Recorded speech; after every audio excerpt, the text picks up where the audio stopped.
प्यार करने वाले लोग यहाँ हो, ऐसे ही उत्तर प्रदेश में जो प्यार करने वाले लोग हैं उन्होंने भी सभा बुला रखी।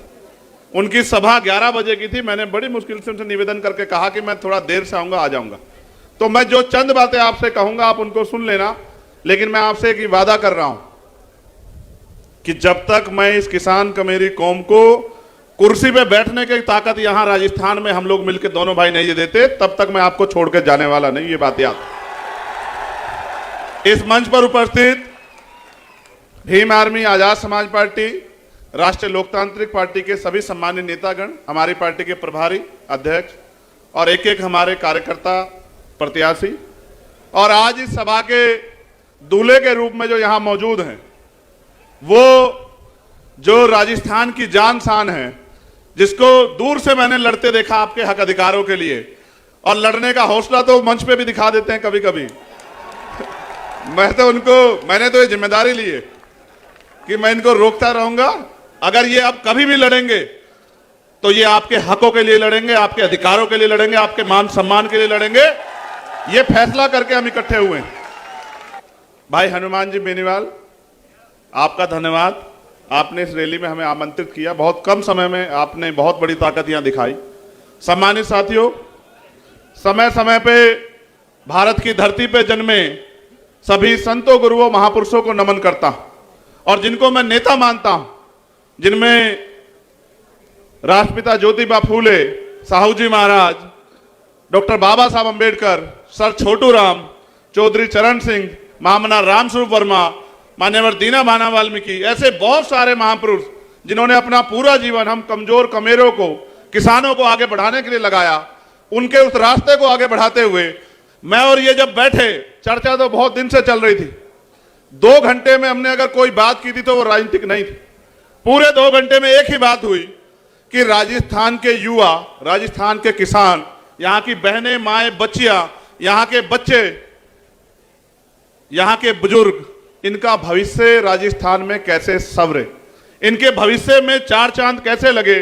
जो उम्मीदें लोकतंत्र में बनाई गई थी वो राजनीतिक लोकतंत्र, सामाजिक लोकतंत्र में कैसे स्थापित हों। मेरे आज भी याद है, देश गुलाम था और डॉक्टर बाबा साहब अंबेडकर और सर छोटू राम इस बात के लिए लड़ रहे थे कि जिनको हाशिए पर रखा गया व्यवस्था में, उनको कैसे तरक्की दी जाए। देश राजे रजवाड़ों के हाथ में था और देश में राजतंत्र था। राजा महाराजा जैसे चाहते थे वैसे देश की जनता प्रजा शासित होती थी। ना हक थे ना अधिकार। जो राजा ने कह दिया, राजा ने कहा दिन तो प्रजा ने कहा दिन, राजा ने कहा रात तो प्रजा ने मान लिया रात, और ये बहुत लंबे समय तक चलता रहा। फिर एक ऐसा समय आया कि देश में लोकतंत्र आया। देश में जब लोकतंत्र आया तो समस्या ये थी कि एक तरफ आर्थिक रूप से गैर बराबरी थी, एक तरफ बड़े बड़े महल और एक तरफ गरीबों की झोपड़ियां, दूसरी तरफ सामाजिक आधार पर गैर बराबरी थी, छुआछूत थी, ऊंच नीच थी। मैंने चौधरी कुंभाराम आर्य के आंदोलन को पढ़ा कि किस तरह से उन्होंने लोगों को जगाने के लिए कितना काम किया और किस तरह से आपका नेतृत्व किया समाज को अपने पैरों पर खड़ा करने के लिए। असल लड़ाई ये थी कि लोकतंत्र तो आया था, लेकिन पैसे वाले लोगों ने तय किया कि वोट इनके पास चला गया है। वोट को रोकने के लिए भी षड्यंत्र हुए। कोई कहता वोट उसको मिलेगा जो पैसा वाला है, कोई कहता उसको वोट का अधिकार मिले जिसके पास जमीन जायदाद है, कोई कहता उसको मिले जिसके पास व्यापार है। हमारे नेता लड़ रहे थे कि लोकतंत्र लोकतंत्र तब होगा जब अंतिम व्यक्ति को भी सरकार चुनने का अधिकार मिलेगा। ये राजतंत्र नहीं है कि राजा चंद लोग चुन के तय कर दें। ये लोकतंत्र है, जनता जिसे चाहेगी, चाहे वो किसान का बेटा हो, चाहे वो मेहनत कश कौम का बेटा हो, चाहे वो गरीब का बेटा हो, उसको आगे बढ़ाना चाहे तो बढ़ा सकती है। तमाम साजिशों के बाद जब बाबा साहब अम्बेडकर ने अपने 4 बच्चों की कुर्बानी के साथ आपको वोट का अधिकार दिया तो लोगों ने कहा, जो विरोधी लोग थे, कि वोट इनके पास है, नोट हमारे पास है, इनकी वोट को नोट से खरीद लेंगे, लोकतंत्र आने नहीं देंगे। हमारे महापुरुष घर से निकले, गली गली गए, लोगों को समझाने का काम किया है। मेरे सीधे साधे लोगों, अपनी ताकत को समझो। ये वोट आपको गुलामी के लिए नहीं मिली, ये वोट आपको बिकने के लिए नहीं मिली। मेरे आज भी याद है मान्यवर काशीराम साहब, उन्होंने अपने जीवन की एक सुख सुविधाएं लगा दी। मगर मैं मानता हूं परिवर्तन एक सतत प्रक्रिया है। चंद दिनों में नहीं बदलाव हो सकता था। ताकतवर लोगों ने रास्तों में कठिनाइयां लगाई। आज जब हम आ रहे थे, रथ चल रहा था, सामने को रुकावट आ गई तो हनुमान जी बेनीवाल मुझसे बोले, पत्रकार साथी भी वहां थे, कि ये रथ रुकेगा नहीं, ये रथ अब अगर रुकेगा तो जयपुर की कुर्सी पे बैठ जाके रुकेगा। तो वो बात मेरे दिल में आई कि कितनी कठिनाइयों के बाद भी जो फैसले हमने लिए वो मजबूत होते गए। हमारे महापुरुष निकले, लोगों को जगाते रहे। आज उस कारवां को, उस एकता को जो नेचुरल एकता है, मैं आपको दिल से कह रहा हूं और मैं आपको चेतावनी के तौर पे भी कह रहा हूं। आज हमने एकजुट बना, एक गठजोड़ बनाया। गांव में रहने वाली, क्योंकि शहर की अपेक्षा गांव में हमारे ज्यादा लोग रहते हैं, उनके चेहरे पे खुशहाली आई। मुझे मेरे साथियों ने बताया कि जो कल तक डर रहे थे गांव में, उनको यह पता लगा कि मजबूत पहरेदार खड़े हो गए हैं, एकता बन गई है और परिवर्तन होकर रहेगा। ऐसी लहर जो जब छाई, तो इसके विरोध में मैं चेतावनी के तौर पे कह रहा हूं, हो सकता है जातिगत झगड़े करा दिए जाएं, हो सकता है कि लोगों को गुमराह किया जाए। यह हमारी मातृशक्ति बैठी है, आपके भविष्य का फैसला है। अन्याय अत्याचार उस कौम पे होंगे जिनके पास राजनीतिक शक्ति नहीं होगी। और मैं नौजवानों से कहना चाहता हूं, अगर अपना उचित भविष्य चाहते हो, रोजगार चाहते हो, 90 लाख वोटर हो आप लोग राजस्थान में, जो नौजवान है, जो फैसला करेगा कि कुर्सी पे कौन बैठेगा, मैं उन सबको कहना चाहता हूं। मैं एक नौजवान हूं, बेरोजगारी के दर्द को समझता हूं और यह भी समझता हूं कि किस तरह माँ बाप अपने बच्चे का पेट काट काट के आगे बढ़ाते हैं, जमीन पे गिरवी रख के। और किसान का मेरी कौम से आता तो जानता हूं, हमारे तो सारे रास्ते बंद कर दिए। हमारे लोग आर्मी में चले जाते थे तो अग्निवीर बना के हमारा फ्यूचर खत्म कर दिया। पुलिस में और फोर्स में जाते थे, भर्तियां बंद है। और जो भर्तियां होती है, पेपर लीक होता है, सामूहिक बस में बैठ के बिना सत्ता के संरक्षण में नहीं हो सकता। महंगाई बेरोजगारी ने कमर तोड़ दी है। और आपको जान के आश्चर्य होगा मेरे लोगों, एनसीआरबी का डाटा कहता है कि महिलाएं यहां सुरक्षित नहीं है। इस प्रदेश को मजबूत और सुरक्षित हाथों की जरूरत है। और जब मैं देखता हूं तो कोई नजर नहीं आता। अगर कोई नजर आता है आपके रक्षक के रूप में, आपके सुरक्षा कवच के रूप में, तो वो मेरा भाई है हनुमान जी बेनीवाल, जिसपे मुझे भरोसा है कि वो हर मुसीबत को अपने सीने पे लेके आपकी रक्षा सुरक्षा करेगा। और इसी बात के साथ हम इकट्ठा हुए कि 80 लाख लोग वो जिन्होंने भारतीय जनता पार्टी कांग्रेस के खिलाफ वोट किया और 90 लाख नया वोटर। और हम गली गली जाएंगे। आज भले मेरे पास समय कम हो, लेकिन रोज समय कम नहीं रहेगा। मैं आपकी गली गली ढाणी ढाणी आऊंगा आपको जगाने के लिए। और आपसे निवेदन करूंगा मेरे लोगों, अगर चाहते हो कि नासिर जुनैद के साथ जो हुआ, असगर के साथ जो हुआ, ऐसा ही मीना जी के साथ जो हुआ, अगर चाहते हो इस सरकार को, पीसी सरकार को देखो, जो आपसे कहेंगे कि बीजेपी के नाम पे हमें वोट दो, बीजेपी आ जाएगी। आप याद करो, इंद्र मेघवाल, जितेंद्र मेघवाल, ओम प्रकाश रायगर, तुलाराम गुजर, बहन तोलाराम गुजर, आप याद करो कितने जुल्म हुए। और अगर कोई लड़ रहा था, लड़ना चाहिए था विपक्ष को, जो मुख्य विपक्ष है, आप बताओ और अपने मन से बताना, क्या भीम आर्मी या हनुमान जी बेनीवाल की टीम के अलावा कोई लड़ रहा था? क्या आप बताओ, क्यों नहीं लड़ रहा था? क्या हमारी वोट की कोई वैल्यू नहीं है? मैं आपसे कहना चाहता हूं, आपने लोकतंत्र आने के बाद अपनी शक्ति को नहीं समझा। आपने लोकतंत्र आने के बाद इन लोगों पे भरोसा किया। हर 5 साल बाद आप वोट देते हो, कभी इनसे पिट के इनको वोट देते हो, कभी इनसे पिट के इनको वोट देते हो। ए मेरे लोगों, वोट का अधिकार शक्ति का अधिकार है, शक्ति का सूत्र है। आपकी जो समस्याएं हैं, मैं ऐलान करके कह रहा हूं, बिना अपने भाई से पूछे, आपकी जो समस्या आज आप लिख के दे जाओ। मैं पूरे राजस्थान के वासियों से कहना चाहता हूं, अपनी समस्याओं को लिख के दे जाओ। ये तुमसे झूठे मैनिफेस्टो लेके आते हैं। रोजी रोटी के लिए वोट नहीं है, रोजी रोटी तो मेहनत कष्टों में कमा के खा ही लेते हैं। हमने तो वो भी दिन देखे कि बहुत सारे लोग, मैं राजस्थान की बात करूं तो ये मेरी बात जान लो, आपकी जो समस्या उनको लिख के दे जाओ, उसी का मैनिफेस्टो बना देंगे और 6 महीने में एक आपकी मांग पूरी करके दिखा देंगे। आप मेरी बात को याद रखना, ये राजस्थान है। इतने सरकारें बनी, क्या पीने के लिए साफ पानी की व्यवस्था, मीठे पानी की व्यवस्था कराई तुम्हारे लिए? ईआरसीपी का से आपको लाभ मिलता, 13 जिलों को मिला के आपको लाभ। दोनों खेल खेल रहे हैं कि कैसे आपका बेवकूफ बना। कब तक लुटते रहोगे, कब तक पिटते रहोगे? ये एकता बन गई है, इसको रोकने के लिए षड्यंत्र होंगे, लेकिन इसको कोई और नहीं रोक सकता। रोकोगे तो आप, और इसको ताकत दोगे तो आप। जितनी ताकत में आज आप यहां आए हो, आज से लड़ाई शुरू हुई है, खत्म नहीं हुई। आज के बाद आपको करना यह है कि आपको गांव गांव जाना है, इस एकता का बिगुल बजाना है, अपनी एकता की ताकत दिखाना है और अपने कमजोर भाइयों के हाथ पकड़ के उनको ये विश्वास दिलाना है कि बहुत हुआ, बहुत दिन अलग अलग रहे और अलग अलग होकर सताए जाते रहे। अब समय बदल गया है, ऊपर वालों ने हाथ मिला लिया है तो नीचे वाले भी हाथ मिला के एकता बना लें। और फिर मैं ये कहता हूं कि एक ऐसा सूरज निकलेगा। समय कम ना होता तो मैं आपको बहुत कुछ सुनाता, मगर मैं आपको वादे के तौर पे कह रहा हूं, मैं 1 लाख लोगों में भी वही बात कहता हूं और 10 लोगों में भी वही बात कहता हूं। वोट का अधिकार आपकी तरक्की तय करेगा। अगर आप चाहते हो कि नौजवान ठगे जाएं, पेपर लीक हो, भर्तियों में घोटाले हो, महिलाएं सुरक्षित हो।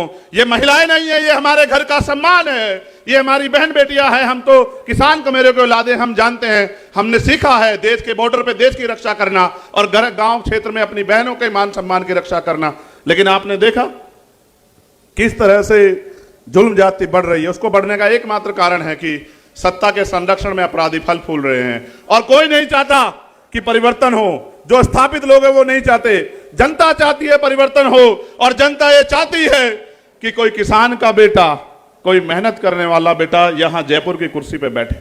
आपसे मैं पूछना चाहता हूं कि जयपुर की कुर्सी पे अगर आपके बीच का व्यक्ति बैठेगा तो क्या आपको किसी के लिए किसी के आगे हाथ फैलाना पड़ेगा?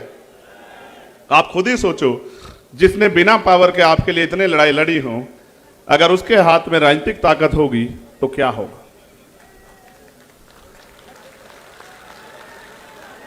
वो आपको बहकाने का प्रयास करेंगे, आपको बांटने का प्रयास करेंगे, आपको लालच देने का प्रयास करेंगे। आपने देखा नहीं, जब से मोर्चे की सुगबुगाहट हुई, कहीं की तो लिस्टें बदल गई हैं, कहीं की लिस्टों पे रिव्यू चल रहा है, कई घोषणाएं गारंटी दी जा रही है। मैं ये पूछना चाहता हूं, जिनकी सरकारें थी उनको गारंटी क्या जरूरत है? कर देते ना।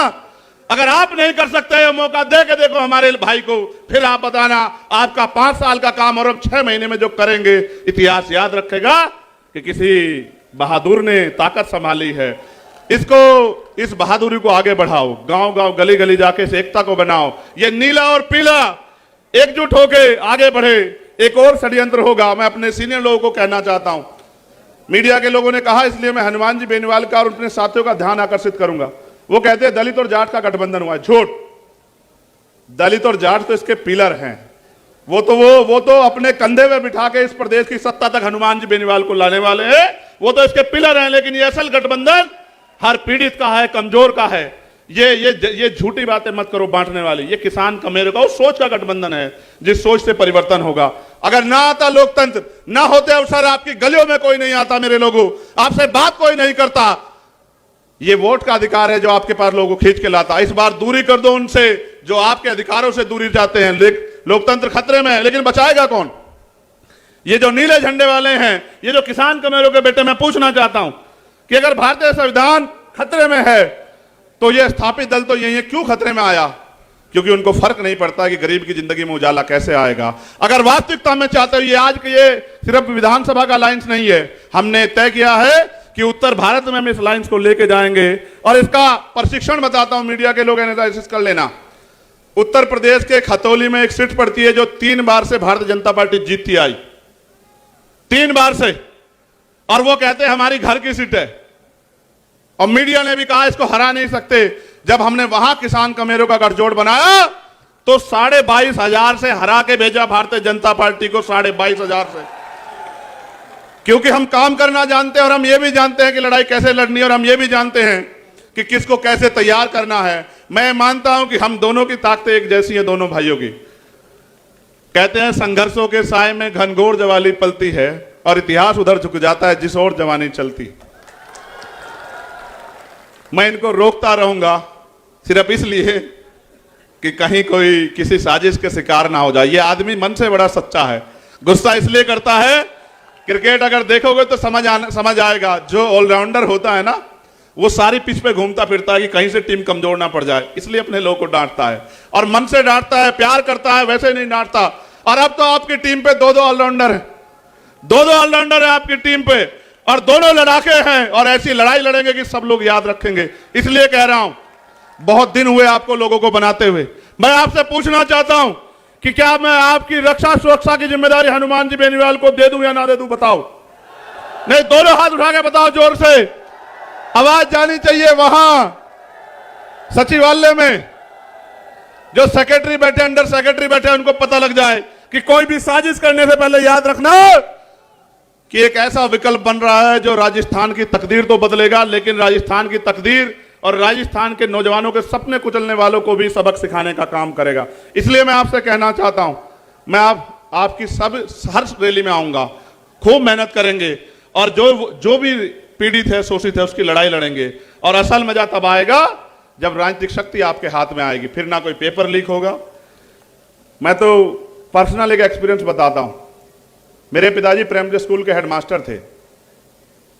जब वो बीमार हुए, मैं बहुत सारे अस्पतालों में लेके उनको घूमा, और मैं ईमानदारी से कह रहा हूं, अगर मेरे पास पैसे होते तो मैं अपने पिता को बचा लेता यार।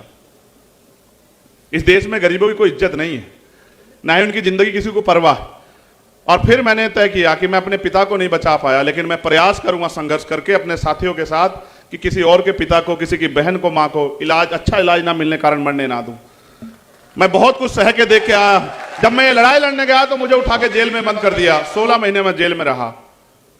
एक एक रात मैंने इस उम्मीद के साथ काटी कि जब मुझे अवसर मिलेगा काम करने का तो फिर मैं जो मेरे दिल में दर्द है उसको करके दिखाऊंगा। और ये लड़ाई चलती रहेगी।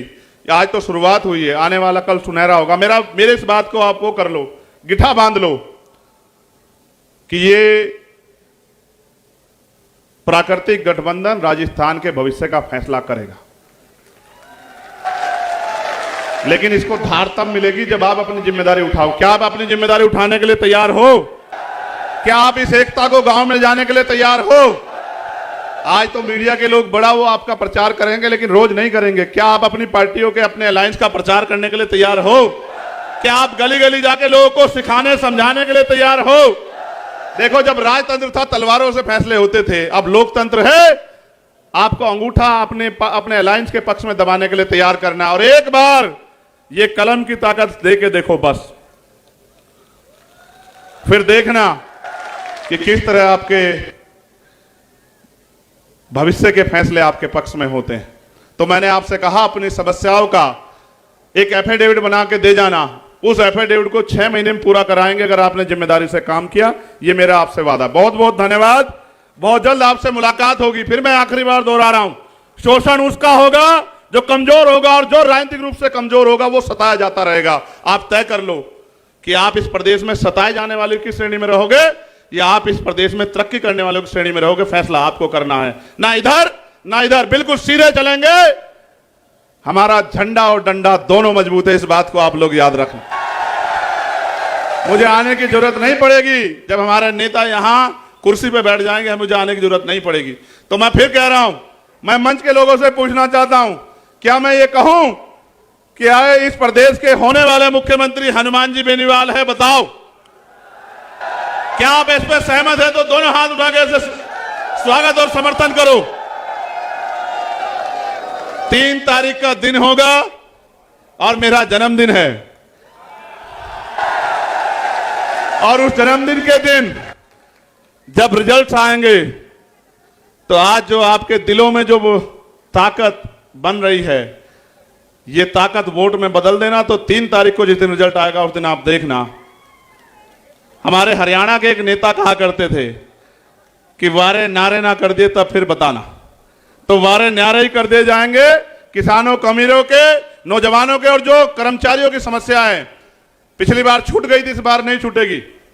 जो हमारे सीएचए के भाई हैं उनसे भी कहूंगा, आपके लिए 4 दिन हम लोग जेल में रहे थे, लेकिन वो अवसर नहीं था कि आपकी मांगे पूरी कर दे। हम आपकी मांगों के साथ खड़े हैं, आपकी मांगे पूरे करेंगे। जो तृतीय श्रेणी के टीचर हैं, आप बहुत दिन से परेशान हो रहे हैं कि आपके ट्रांसफर की व्यवस्था हो जाए, आपके ट्रांसफर की व्यवस्था भी करेंगे। हर एक व्यक्ति की लड़ाई लड़ेंगे। बस वो ताकत दो जिससे लड़ाई पूरी है। बहुत बहुत धन्यवाद। जय भीम, जय भारत, जय मंडल, जय जोहार, जय संविधान। और आप सभी के लिए को बहुत बहुत बधाई और आपके गठबंधन को बधाई। हमारी एकता जिंदाबाद। जय जवान, जय जवान, जय जवान। किसी की बातों में मत आना, बहुत आएंगे बहरूपिये धोखा देने के लिए।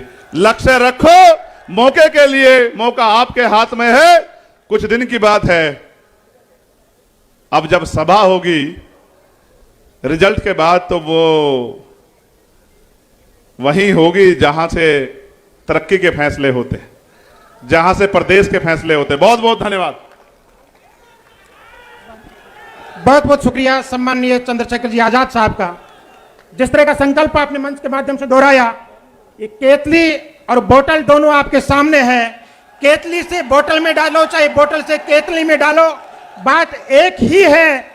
और ये बात हमें 25 तारीख को राजस्थान की जनता के सामने साबित भी करनी है। जैसा कि चंद्रशेखर जी ने कहा कि बहुत आएंगे बहकाने वाले, लेकिन मंजिल तक पहुंचने के लिए हमारा संकल्प एक ही काफी है।